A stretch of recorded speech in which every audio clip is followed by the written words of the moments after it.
ఏనుగుని చూసి కుక్కలు మురిగినట్టు.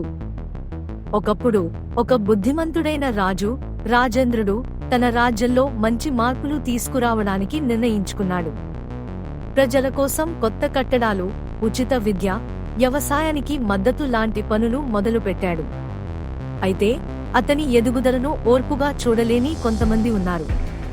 కుళ్ళిపోయిన జమీందార్లు, కొందరు అపరాధులు రాజు మంచి పనులను తప్పుబట్టడం మొదలుపెట్టారు. ఇతను సంపదను నిర్లక్ష్యం చేస్తున్నాడు, రాజ్యం నాశనం అవుతోంది, అతనికి పాలన తెలీదు అంటూ కోటబాహ్యాల్లో మాట్లాడటం మొదలుపెట్టారు. ఒకరోజు రాజేంద్రుడు తన మంత్రివర్గాన్ని గదిలో కూర్చోబెట్టి సంభాషణ మొదలుపెట్టాడు. నాకు ఏం తప్పు చేశానో చెప్పండి. రాజ్యం అభివృద్ధి చెందుతోంది, కాని ఎందుకు కొంతమంది నన్ను తప్పు పడుతున్నారు? అప్పుడు అతని మిత్రుడు, బుద్ధిమంతుడైన మంత్రి రామయ్య ఇలా అన్నాడు. మహారాజా, ఏనుగు నడుస్తుంటే కుక్కలు మురుగుతాయి, కాని ఏనుగు తన మార్గాన్ని మార్చదు. అది తన స్థాయికి తగ్గ పని కాదు. మీరు కూడా అదే చేయండి. విమర్శించేవారు మురుగుతూనే ఉంటారు, కానీ మీరు ముందుకెళ్ళాలి.